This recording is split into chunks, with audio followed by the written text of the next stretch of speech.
Dear students, welcome back to my YouTube channel. So let's discuss MCQs of Unit 1 that is Electrostatics. So Electrostatics के अंदर बेटा हम लोग 3 chapters कर चुके हैं.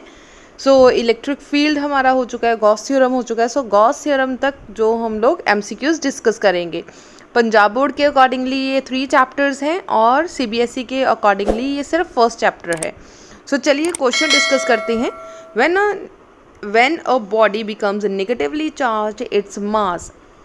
ध्यान से क्वेश्चन को समझे कि कोई बॉडी है. फॉर एग्जांपल ये एक बॉडी ले लो, न्यूट्रल है, इसका मतलब इस पर कोई भी चार्ज नहीं है. जैसे ही आपने इसको नेगेटिवली चार्ज करा, नेगेटिव चार्ज मीन्स आपने इसको चार्ज दे दिया नेगेटिव. ठीक है जी, नेगेटिव चार्ज हो गया. ध्यान से सोचो, पहले एक बॉडी थी जिस पे कुछ भी नहीं था, ना पॉजिटिव चार्ज ना ही नेगेटिव चार्ज है. पॉजिटिव चार्ज भी नहीं है ना ही नेगेटिव चार्ज है. नेगेटिव चार्ज का मास कितना है? 9.1 इंटू 10⁻⁻31. सो कोई ना कोई तो मास इस पर इंक्रीज ही हो रहा है ना. जब आप न्यूट्रल बॉडी को कोई चीज़ चार्ज दे रहे हो, हल्का फुल्का ही सही, बट मास तो इंक्रीज हो रहा है ना. सो आंसर ऑप्शन क्या होगी? B option, increase. Then mass क्या हो जाएगा? इंक्रीज कर जाएगा. नेक्स्ट देखो, a body can negatively charge by. Body negatively charge कब है? फॉर एग्जांपल कि जो हमारे बॉडी है, हमारी आर्म्स हैं, अगर इसको चेयर के साथ रब करोगे, हमारी जो आर्म्स है इस पर पॉजिटिव चार्ज आ जाएगा. और जो चेयर है, ठीक है, मान लीजिए कि ये आपके पास चेयर है, चेयर के पास जैसे ही आप रब करोगे, चेयर की जो सरफेस होगी वहाँ पे नेगेटिव चार्ज आ जाएगा. नेगेटिव चार्ज कब आएगा? जब हमारी बॉडी ने किसी दूसरी बॉडी को एक्सेस में इलेक्ट्रॉन्स दिए. जब इलेक्ट्रॉन्स किसी बॉडी को एक्सेस में मिल जाएंगे, वहाँ पर आ जाएगा नेगेटिव चार्ज. सो ऑप्शंस देखिए, giving excess of electrons to it, उसे बहुत ज़्यादा इलेक्ट्रॉन्स गिवन किए गए तब उस पर नेगेटिव चार्ज आया. इसका मतलब ये ऑप्शन सही है. Removing some electrons from it, अगर इलेक्ट्रॉन्स को रिमूव कर दोगे इसका मतलब वहाँ पे पॉजिटिव चार्ज आ जाएगा. सो ये नहीं हो सकता. Giving some proton, proton positive charge है, सो गलत है. रिमूविंग सम न्यूट्रॉन्स, न्यूट्रॉन्स भी गलत है. So option number A is a right option. Next आ जाओ. A positively charge glass rod is brought near an uncharged pith ball pendulum. अब ध्यान से सोचो, हमारे पास एक पिच बॉल है, मान लो ये पिच बॉल है, इसके पास क्या, एक रॉड को लेकर गए which is a positively charge. ये है पॉजिटिवली चार्ज. अब जैसे ही इस पिच बॉल के पास इस रॉड को लेकर जाओगे, क्या होएगा? Charge by induction. Charge by induction क्या चीज़ है? इंडक्शन की वजह से चार्ज आ जाएगा. अगर इस पर पॉजिटिव चार्ज है तो ऑटोमेटिकली यहाँ पे क्या आ जाएगा? Negative charge. पॉजिटिव ने नेगेटिव को क्या करना है? अट्रैक्ट करना है. सो इसका मतलब इस पिच बॉल ने इस रॉड को अपनी तरफ अट्रैक्ट कर लिया. जैसे ही अट्रैक्ट करेगा, नेक्स्ट स्टेप में क्या होगा? ये रॉड ने इस पिच बॉल को टच कर लिया. अब क्या होएगा? Charge by contact. जैसे ही कांटेक्ट करेगा, बिकॉज दिस इज अनचार्ज्ड, ठीक है, जो पिच बॉल है this is अनचार्ज. So positive charge flow करके चल जाएगा यहाँ पे. यहाँ पे आ गया पॉजिटिवली चार्ज. इसका मतलब both are positively charge object. So अगर ये पॉजिटिव होगा then both are repel each other. First case में क्या होगा? रिपेल करेगा, सॉरी अट्रैक्ट करेगा फर्स्ट केस के अंदर. सेकंड केस के अंदर क्या होगा? रिपेल करेगा. सो चलिए, सिचुएशन हमने समझ ली, क्वेश्चन को समझ लिया. अब जस्ट ऑप्शंस चेक करनी है.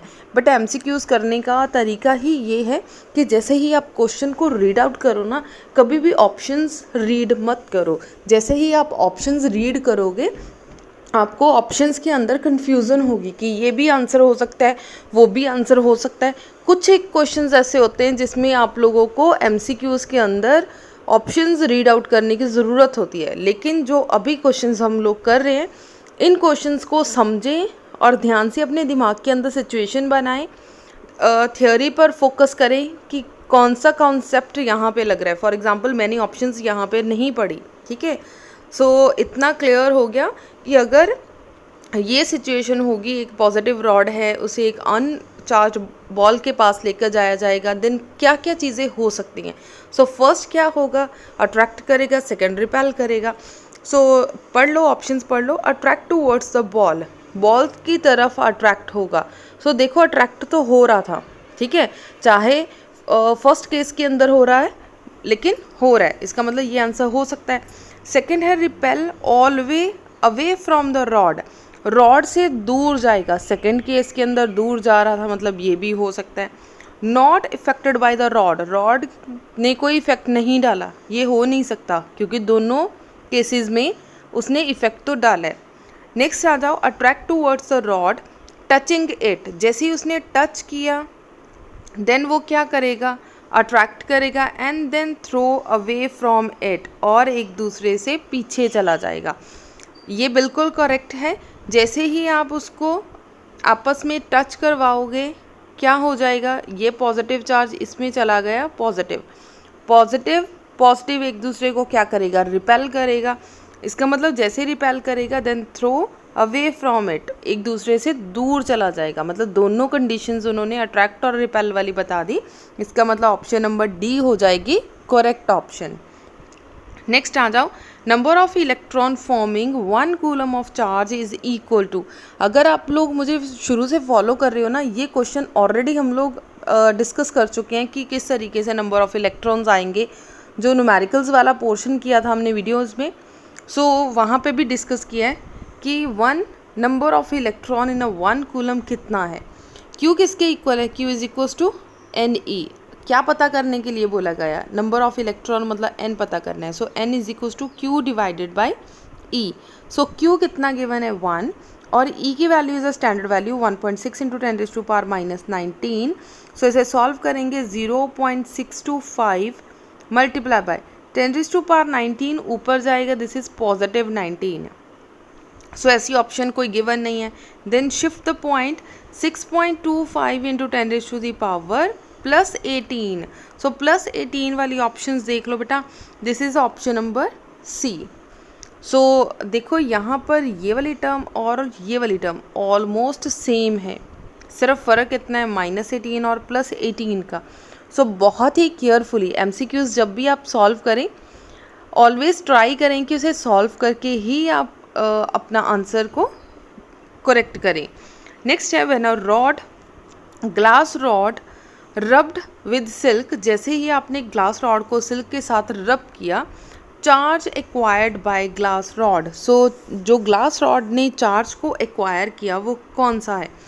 सो ये चीज़ें भी हम लोग अपने फर्स्ट लेक्चर के अंदर पढ़ चुके हैं कि ये है आपके पास रॉड और ये है एक सिल्क का कपड़ा। सिल्क के कपड़े के ऊपर क्या होगा, ऑलवेज नेगेटिव चार्ज, और रॉड के ऊपर क्या होगा, पॉजिटिव चार्ज। जैसे ही आपने रॉड को सिल्क के कपड़े के साथ रब किया, सिल्क पर आएगा नेगेटिवली चार्ज और रॉड के ऊपर आएगा पॉजिटिव। यहाँ पे क्या पूछा गया, charge acquired by rod, rod के ऊपर कौन सा चार्ज आएगा, positive charge. So option number A is a right answer. Next आ जाओ, dimension formula of permittivity of free space. Permittivity of free space का फॉर्मूला बताएं। सो बेटा एफ किसके इक्वल है, 1/4 pi epsilon naught Q1 Q2 divided by R square.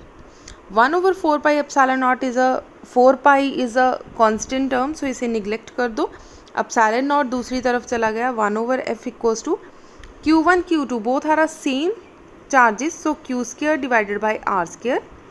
अब देखो charge किसके इक्वल है, A square T square, Q is equal to I T है, so A square T square. Force क्या है, MLT-2 और लेंथ L स्क्वायर, ठीक है जी। सो M ऊपर गया मतलब कि M-1, T ऊपर गया T-2 सॉरी L-2, और ये वाला T ऊपर जाएगा देन माइनस का 2 है ऊपर जाके +2, प्लस प्लस क्या हो जाएगा plus, so T⁻⁴ A square. So इसके अकॉर्डिंगली आपका आंसर आएगा M-1 L square T4 A-2। Sorry बेटा ये वाला L निगलेक्ट हो गया, ये L1 है, L स्क्वायर मतलब L1 L3, सो यहाँ पे आएगा L-3, ठीक है। अब इसे इसके अकॉर्डिंगली चेक कर लो, A option is a right answer. m-1, l-3, t4, a square. So this is the final answer. So option number A is a final answer. Next है minimum value of charge that a charged body can have. So minimum charge कितना होगा? So minimum charge मतलब एक charged body के ऊपर 1.6 into 10⁻⁻19 होगा. Next है coulomb force between 2 point charges varies with the distance r. So बेटा coulomb force क्या है? F equals to 1/4πε0 q divided by r square. So 1/r square मतलब कि option number D is a correct answer. So 8th का बेटा D को correct कर लो.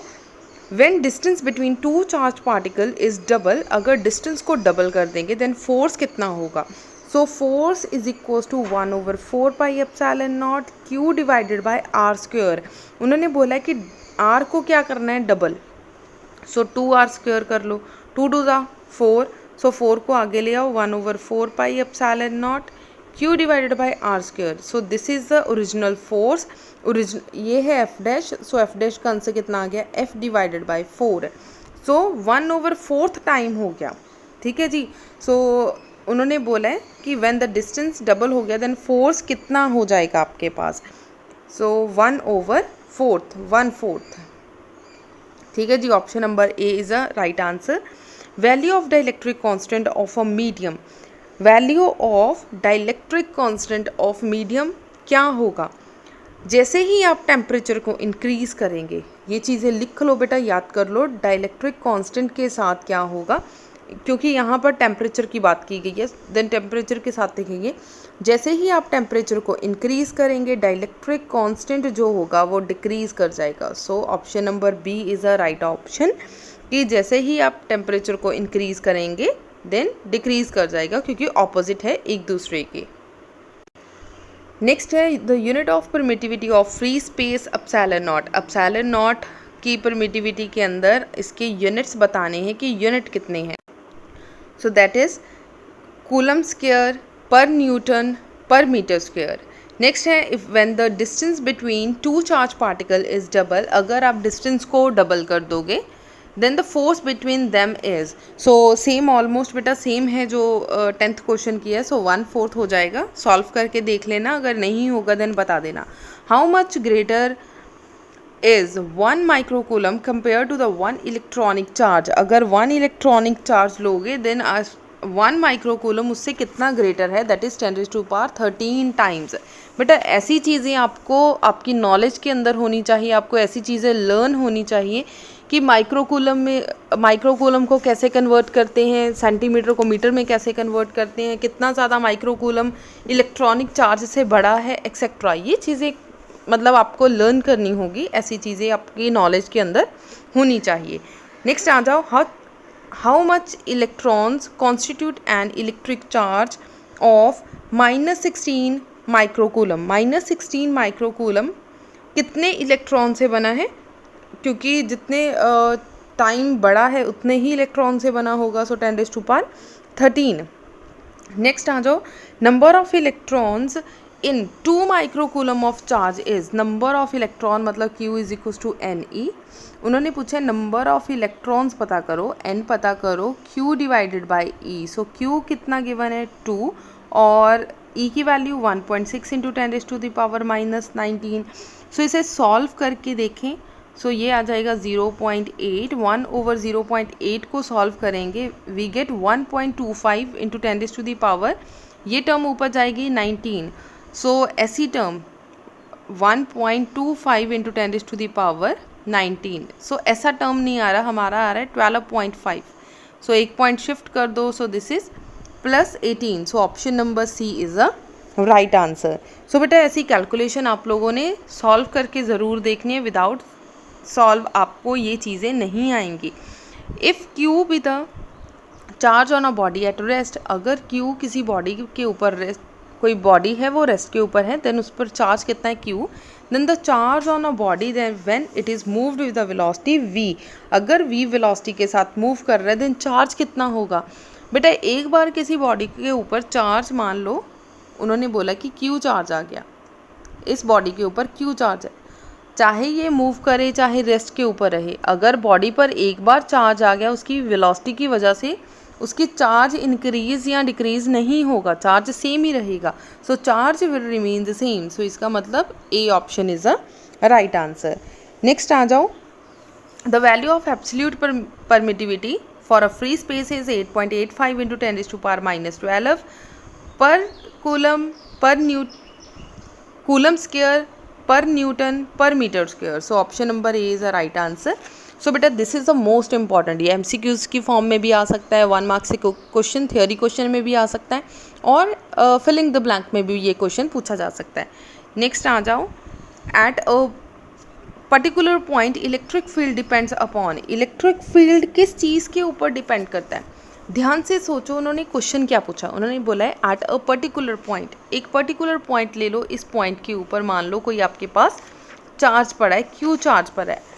अगर इस चार्ज के ऊपर इलेक्ट्रिक फील्ड होगा, किसकी वजह से होगा? क्योंकि उसके अंदर खुद कोई ना कोई चार्ज होगा, तभी आसपास कोई फील्ड बनेगी। इसका मतलब ये कौन सा चार्ज है? This is a source charge. कौन सा चार्ज है ये? Source charge. So answer check करते हैं, सोर्स चार्ज ओनली। सिर्फ सोर्स चार्ज ही हो सकता है, टेस्ट चार्ज नहीं होगा। टेस्ट चार्ज ओनली हो ही नहीं सकता, क्योंकि इसी की वजह से हमने किसी और पर टेस्ट चेक करना है कि कितना चार्ज है कितना नहीं है। Both source and a test charge दोनों हो सकते हैं। टेस्ट चार्ज बेटा के ऊपर कोई वो इलेक्ट्रिक फील्ड नहीं होगी, नन ऑफ दिस, इनमें से कोई भी नहीं। सो सोर्स चार्ज ओनली। एक पर्टिकुलर पॉइंट है जिस पर इलेक्ट्रिक फील्ड डिपेंड करेगी। डिपेंड किस पर करेगी? सोर्स चार्ज के ऊपर। अगर टेस्ट चार्ज के ऊपर करेगी, इसका मतलब टेस्ट चार्ज भी उतना बड़ा लेना पड़ेगा। अगर सोर्स चार्ज और test charge both are same size, या तो वो अट्रैक्ट करेंगे या फिर रिपेल करेंगे। सो टेस्ट चार्ज हमें बहुत छोटा चाहिए। सो मेन जो सोर्स होगा वो कौन होगा? Source charge. So electric field जो डिपेंड करेगी किसके ऊपर करेगी? ओनली सोर्स चार्ज के ऊपर। So option number A is a right answer. ऐसा unit of electric field intensity is. Electric field intensity के यूनिट्स क्या हैं?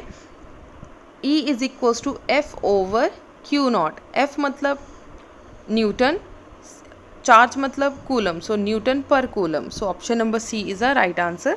Electric field due to a single charge is. Single charge की वजह से जो सिमेट्री होगी वो कैसी होगी? क्योंकि अब पढ़ना पड़ेगा, ऑप्शंस पढ़नी पड़ेंगी, तभी पता चलेगा कि क्वेश्चन के अंदर electric field due to a single charge के बारे में क्या डिस्कस किया गया। सिमेट्री उसकी कैसी होगी? कैसी सिमेट्री होगी? मान लो ये चार्ज है आपके पास प्लस क्यू, सो चार्ज तो सारी तरफ होगा, ठीक है, इस तरफ भी इस तरफ भी। सो इसकी शेप कैसी है? सो इसकी शेप है स्फेरिकल, सिलेंडर नहीं है एक पर्टिकुलर पॉइंट के ऊपर। So this is spherical symmetry. So option number C is a right answer. So I hope आप लोगों को एक्सप्लेनेशन अच्छे से क्लियर हो रही होगी। अगर आपको क्वेश्चंस अच्छे से क्लियर हो रहे हैं तो प्लीज़ वीडियो को लाइक कर दें, मैक्सिमम शेयर कर दें। सो बेटा चैप्टर कंप्लीट हो चुका है। चैप्टर के बाद हम लोग एमसीक्यूज डिस्कस कर रहे हैं। सो मंडे होगा इसका टेस्ट होगा 4 से लेके 5 PM तक। सो ट्राई करें, मैक्सिमम मेरे साथ जुड़े, टेस्ट दें और ट्यूशन फ्री हो जाएं। ट्यूशन फ्री मतलब फ्री में कोचिंग मिल रही है आप लोगों को, आप आराम से बैठकर पढ़ सकते हैं, टेस्ट भी दे सकते हैं, अपना सारा सिलेबस कवर कर सकते हैं। एंड आई प्रॉमिस कि लास्ट तक आपके इसी तरीके से टेस्ट भी होंगे, इसी तरीके से आपके लेक्चर्स भी होंगे। सो चलिए नेक्स्ट क्वेश्चन देखते हैं। The torque acting on a dipole of moment P vector in an electric field E is. So tau का आंसर क्या है? हमने पढ़ा है tau vector is equals to P vector cross E vector, या फिर पढ़ा है P E sine theta. So इसका मतलब इन दोनों में से कोई एक आंसर होगा। सो ऑप्शन चेक करो, option number B is a right answer. Electric dipole moment is. Electric dipole moment आपका क्या है? It is a scalar quantity. क्या ये स्केलर है? क्या ये वेक्टर है? वेक्टर क्वांटिटी है, directed from negative to positive, ठीक है। अब ये चीज़ें देखो जो आपको कंफ्यूज करेंगी एमसीक्यूज़ के अंदर, क्योंकि हमें पता है कि जो इलेक्ट्रिक डाइपोल मोमेंट है it is a vector quantity. ये हमें पता है कि ये वेक्टर क्वांटिटी है। इसका मतलब वेक्टर क्वांटिटी यहाँ पे भी है, यहाँ पे भी है और यहाँ पे भी। इसका मतलब 3 ऑप्शंस करेक्ट हों ऐसा हो नहीं सकता। यहाँ पर डायरेक्शन मेंशन करी गई है, इसका मतलब डायरेक्शन बीच में होगी। सो ये ऑप्शन तो हो गई गलत, स्केलर तो है ही नहीं, स्केलर पहले ही गलत है। अब सी और डी के बीच में देखेंगे, ये है आपके पास डाइपोल, यहाँ पर नेगेटिव चार्ज है और यहाँ पर पॉजिटिव चार्ज। अब ध्यान से सोचो, इलेक्ट्रिक डाइपोल मोमेंट की डायरेक्शन ऑलवेज किस डायरेक्शन में है? Negative to positive. P direction इस तरफ है always, so directed from negative to positive. इसके accordingly option number C is a right answer. So इस तरीके के जो एमसीक्यूज़ होंगे, इस तरीके के एमसीक्यूज़ की ऑप्शंस आप लोगों को पहले रीड करनी पड़ेगी, देन आप लोग क्वेश्चन सॉल्व कर पाएंगे। नेक्स्ट आ जाओ, force acting on a stationary point charge in an electric field is. So इसका आंसर जल्दी से दें कि क्या होगा। आपकी इलेक्ट्रिक फील्ड के ऊपर फोर्स कितनी होगी? इलेक्ट्रिक फील्ड किसके इक्वल है? Force divided by charge. उन्होंने बोले electric force acting on a stationary point, force कितनी है? Force is equals to Q, ये क्यू उस तरफ चला गया, क्यू ई। अगर वेक्टर फॉर्म में लिखें तो इस तरीके से आ जाएगा। So option number C is a right answer. Force किसके इक्वल है? क्यू ई के इक्वल को, so this is a Q E. Next देखो, electric field intensity due to a source charge plus Q at a distance R varies as. अगर electric field intensity किसी particular source की पता करनी हो Q distance के ऊपर, देन आंसर कितना आएगा? क्योंकि जितने भी आर्टिकल्स कर रहे हैं वहाँ पे आर स्क्वायर आ रहा है, so answer is R square. आप चेक भी कर सकते हो इलेक्ट्रिक फील्ड इंटेंसिटी का रिजल्ट। नेक्स्ट आ जाओ, electric field due to an electric dipole is. Electric dipole, अब ध्यान से देखो इसकी सिमेट्री कैसे बनेगी। डाइपोल है, इसका मतलब ये रहा आपका डाइपोल, एक तरफ नेगेटिव चार्ज और एक तरफ पॉजिटिव चार्ज। अगर आप पर्टिकुलर पॉइंट की बात करेंगे वहाँ पर क्या होगा? सफेरिकल होगा, वहाँ पे क्या होगा? Spherical.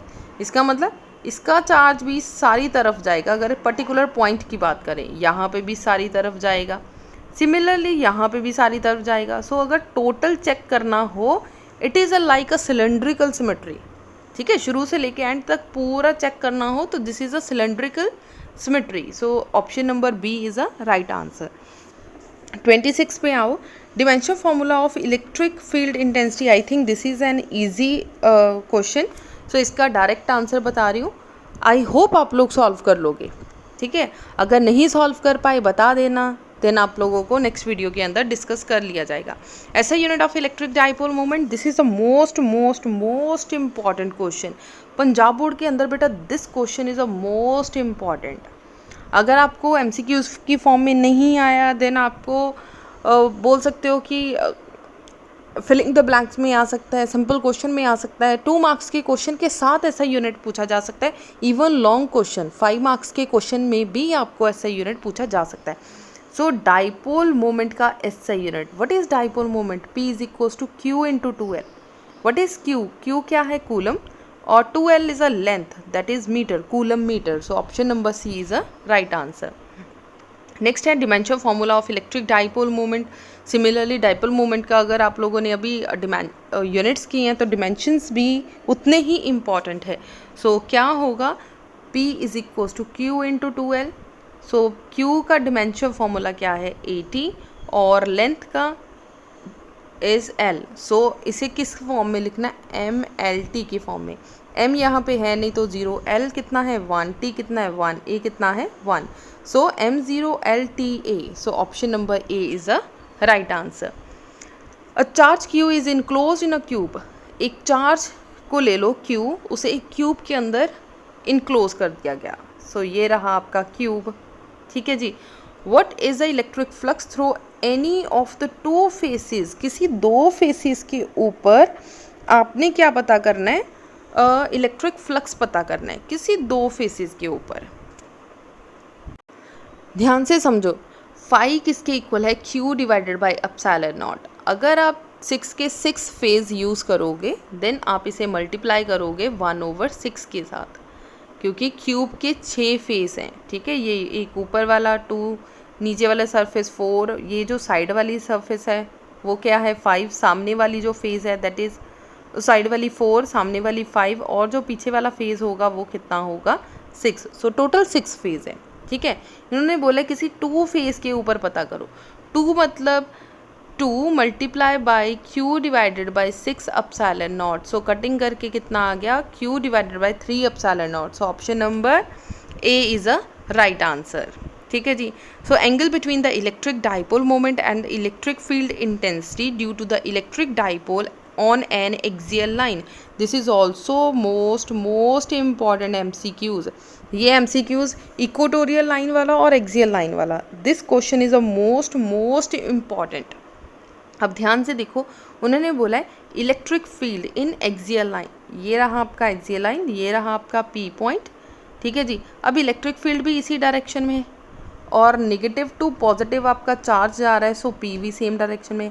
P and E are both in a same direction, अगर सेम डायरेक्शन में होगा then angle will be 0, so option number D is a right answer. So D आपका राइट आंसर है। एक्सियल लाइन में बेटा 0 होगा, इक्वेटोरियल में 180 होगा। ये चीज़ें अपनी कॉपी के ऊपर बड़ी बड़ी करके लिख लो, because this is the most important MCQs in Punjab board. Dipole moment and electric field intensity due to the dipole at a point on the equatorial line. अब इक्वेटोरियल लाइन कैसा होगा, ये रहा आपका इक्वेटोरियल लाइन, ये है नेगेटिव चार्ज और ये है पॉजिटिव, और इसका डाइपोल किस तरफ होगा, negative to positive, so P is in this direction. और यहाँ पे हम लोग अपनी इलेक्ट्रिक फील्ड बनाएंगे इस तरफ, ठीक है जी। सो इलेक्ट्रिक फील्ड किस तरफ है, इस तरफ इलेक्ट्रिक फील्ड, और P है इस तरफ, so angle between both is 180 degree, so option number B is a right answer, ठीक है जी। सो 31st का क्या होगा, B answer.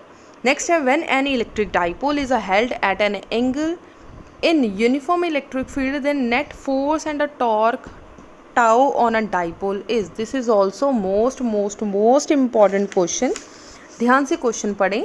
when an electric dipole is held at an angle in uniform electric field, अगर uniform electric field है then हमें पता है कि इस तरफ क्या होगी, आपकी इलेक्ट्रिक फील्ड है, आपने डाइपोल को इस तरफ रखा, अगर ये पॉजिटिव है तो इस डायरेक्शन में QE होगा, अगर this is negative then this is in opposite direction.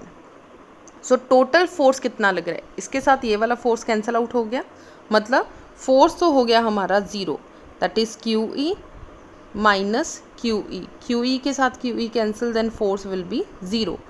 Tau का आंसर कितना आया था, tau is equal to P vector cross E vector, यही आंसर आया था, ठीक है। मतलब टॉर्क की वैल्यू कुछ ना कुछ होगी but force is always 0, so force is always 0 and torque की कोई ना कोई वैल्यू होगी, नॉट 0, ठीक है जी। यहाँ पे लिख दिया उन्होंने not 0, so option number C is a right answer.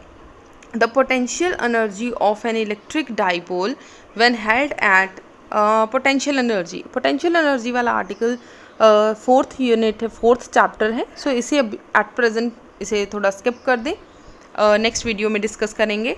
Next है electric field intensity due to an electric dipole at a point at a distance r from its center varies as, this is also important question कि कितना distance होगा, क्योंकि हमारा answer कितना आया था, electric field intensity due to an electric dipole at a point r from the centre, ठीक है जी। सो आंसर, सो चाहे आप इक्वेटोरियल ले लो चाहे एक्सियल लाइन ले लो, दोनों में आंसर कितना आया था, 1/r³, E is equal to 1/r³, r³ को ऊपर लेके जाओ then E is directly proportional to 1/r−3, so option number D is a right answer. Next है electric flux through a closed surface in a free space, ये तो I think सबको आता होगा कि इलेक्ट्रिक फ्लक्स कितना होगा, सो फाई किसके इक्वल है, Q डिवाइडेड बाई ε0। अगर आपको ये चीज़ें, ये क्वेश्चन भी नहीं मतलब एट प्रेजेंट नहीं आता, टेंशन लेने की ज़रूरत नहीं है, लेकिन थोड़ी सी हार्ड वर्क करो, थोड़ी सी मेहनत करो, फिज़िक्स की जो कॉन्सेप्ट्स हैं, जो अपनी हैंड रिटन नोट्स बनाए हैं ना, प्लीज़ उन पर फोकस करें। पहले सबसे पहले बेटा इम्पॉर्टेंट है, जितने भी MCQs अभी हम कर रहे हैं कोई भी बहुत ज़्यादा टिपिकल या डिफ़िकल्ट नहीं है। अगर आपने सिर्फ़ और सिर्फ अपने कॉन्सेप्ट क्लियर कर ले, अपनी नोट्स भी पढ़ ले बहुत अच्छे से, बहुत इजीली आपके MCQs हो जाएंगे, बहुत इजीली। अगर आपने हर एक लेक्चर बहुत केयरफुली सुना है, पढ़ा है, देन बेटा आई होप आप लोगों को MCQs आते होंगे। सो चलिए नेक्स्ट चलते हैं। Electric flux through a closed surface in closed end electric dipole is, so same question है बेटा। इलेक्ट्रिक उन्होंने पूछा है कि flux through a closed surface, मान लो कि एक क्लोज्ड सरफेस है